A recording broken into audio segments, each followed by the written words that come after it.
ये कहानी बेहद ज़रूरी और एक ऐसी शख्सियत की है जो दुनिया का बिलियनियर होते हुए भी पूरी उम्र सिर्फ एक ही संदेश दिया। पैसे से जिंदगी की कुछ बुनियादी चीजें खरीदी जा सकती हैं, लेकिन असली सुकून रिश्तों, सेवा और दूसरों के लिए किए गए उस त्याग में है, जिन्होंने न केवल भारतीय उद्योग जगत को नई ऊंचाइयों तक पहुंचाया, बल्कि अपने जीवन को मानवता और नैतिकता के प्रति समर्पित किया। रतन टाटा जो केवल एक उद्योगपति नहीं थे, वे एक विचार थे, एक दृष्टिकोण थे और सबसे बढ़कर एक संवेदनशील हृदय के धनी व्यक्ति थे। रतन टाटा का जन्म 28 दिसंबर 1937 को मुंबई में हुआ था। उनका बचपन साधारण और सादगी से भरा था, लेकिन वे बचपन से ही अपने दृष्टिकोण में विशेष थे। कम उम्र में ही उन गुणों को आत्मसात किया जिन्होंने उन्हें भविष्य में महान बना दिया। विनम्रता, ईमानदारी और दूसरों के प्रति सम्मान। उन्होंने अपने जीवन में जो कुछ भी हासिल किया, वो केवल अपनी योग्यता, दूरदर्शिता और केवल सेवा भावना के कारण था। रतन टाटा ने हमेशा ये विश्वास किया कि व्यवसाय केवल पैसा कमाने का साधन नहीं होता, बल्कि ये जिम्मेदारी होती है जिसे समाज के प्रति निभाना होता है। उनकी इसी सोच ने टाटा समूह को भारतीय उद्योग जगत का प्रमुख स्तंभ बनाया। रतन टाटा ने अपने करियर के दौरान कई बार ये बातें कही। उनका उद्देश्य केवल कंपनी का मुनाफा बढ़ाना नहीं था, बल्कि समाज के हित के लिए काम करना था। उन्होंने उन लोगों के लिए भी काम किया जिनकी आवाजें अक्सर अनसुनी रह जाती हैं। वे कहते थे, अगर तुम अपने कार्य से किसी की जिंदगी में बदलाव ला सकते हो तो यही असली सफलता है। उदाहरण के लिए, जब उन्होंने 2008 में टाटा नैनो कार लॉन्च की, तो ये सिर्फ एक व्यावसायिक निर्णय नहीं था, ये उनके उस विचार का प्रतीक था जिसके तहत वे चाहते थे कि हर भारतीय परिवार के पास अपनी खुद की कार हो। ये उनकी संवेदनशीलता का प्रतीक था जो उन्होंने अपने व्यावसायिक निर्णयों में हमेशा प्रदर्शित की। रतन टाटा ने अपने जीवन का बड़ा हिस्सा समाज के लिए समर्पित किया। टाटा ट्रस्ट के माध्यम से उन्होंने शिक्षा, स्वास्थ्य, स्वच्छता और ग्रामीण विकास के क्षेत्रों में बहुत महत्वपूर्ण योगदान दिया। उन्होंने हमेशा कहा कि उनके लिए व्यवसाय का सबसे महत्वपूर्ण पहलू लोगों के जीवन में सुधार लाना था। उनके नेतृत्व में टाटा ट्रस्ट ने लाखों भारतीयों के जीवन को बेहतर बनाया, चाहे वो चिकित्सा सुविधाएं हो, स्कूल हो या ग्रामीण क्षेत्रों में रोजगार के साधन। हर जगह उनकी छवि एक परोपकारी के रूप में उभर कर सामने आई।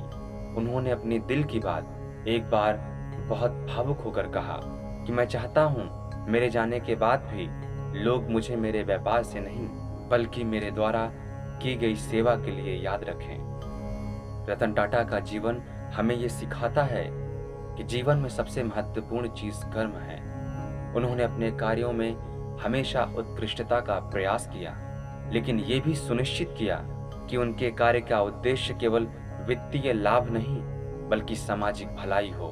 उनके नेतृत्व में टाटा समूह ने न केवल भारत में बल्कि अंतर्राष्ट्रीय स्तर पर भी अपनी पहचान बनाई, लेकिन उनकी असली पहचान उनकी निष्ठा और नैतिकता थी।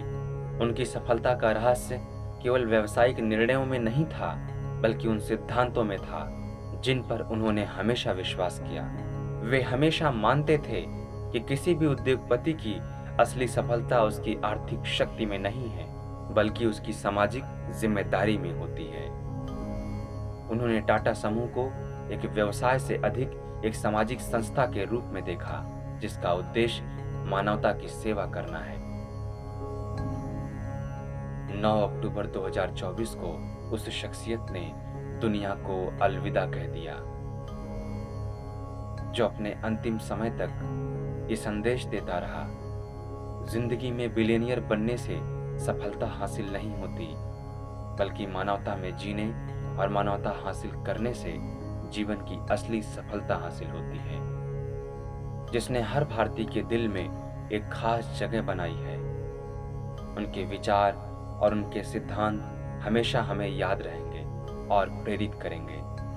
रतन टाटा ने अपने जीवन के संदेश को अपने दोस्तों और सहयोगियों के माध्यम से हम सब तक पहुंचाया है। ये संदेश उनकी जीवन यात्रा और उनके आदर्शों का प्रतिबिंब है। उन्होंने कहा था, मैंने अपने जीवन में कई उतार चढ़ाव देखे हैं, सफलताएं हासिल की हैं, लेकिन मेरी सबसे बड़ी सफलता ये है कि मैंने अपने देश और समाज के प्रति अपनी जिम्मेदारी को कभी नहीं भूला। मेरी विरासत टाटा समूह नहीं है, मेरी विरासत वो सेवा है जो मैंने इस देश के लिए की है। मेरी सबसे बड़ी इच्छा ये है कि मेरी मृत्यु के बाद भी मेरा नाम केवल एक उद्योगपति के रूप में नहीं, बल्कि एक ऐसे व्यक्ति के रूप में याद किया जाए जिसने हमेशा मानवता को सर्वोपरि रखा हो। उनका अंतिम संदेश हमें ये सिखाता है, चाहे हम किसी भी पेशे में हों, कितने भी सफल क्यों ना हों, हमारी सच्ची पहचान हमारे कर्मों और हमारे समाज के प्रति हमारी सेवा भावना से होती है। उनके इस संदेश में गहरी सीख छिपी है। पैसा जीवन को आसान बना सकता है, लेकिन असली खुशी केवल तब मिलती है जब आप किसी और के जीवन में बदलाव लाते हैं। ये वो दर्शन था जिसने रतन टाटा के जीवन को परिभाषित किया, और ये वही दर्शन है जो हमें उनके चले जाने के बाद भी प्रेरित करता रहेगा। रतन टाटा की विरासत केवल उनके व्यावसायिक साम्राज्य तक सीमित नहीं है। उनकी सबसे बड़ी विरासत उनकी सेवा भावना और उनका विश्वास है कि एक बेहतर समाज का निर्माण केवल उद्योगपतियों के निर्णयों से नहीं, बल्कि उनके दिलों से होता है। उनका अंतिम संदेश हमें ये याद दिलाता रहेगा, हमें केवल अपने लिए नहीं जीना चाहिए, अपने समाज, अपने देश और दुनिया के लिए जीना चाहिए। उन्होंने अपने जीवन से ये सिद्ध किया है कि हम चाहे कितने भी बड़े क्यों ना बन जाएं, हमारी असली पहचान हमारे समाज के प्रति हमारी जिम्मेदारी में होती है। उनका अंतिम संदेश हमेशा याद किया जाएगा। दुनिया का सबसे बड़ा व्यवसाय मानवता है। रतन टाटा आज हमारे बीच नहीं है, लेकिन उनकी सोच, उनकी संवेदनशीलता और उनकी निष्ठा हमें हमेशा प्रेरित करती रहेगी।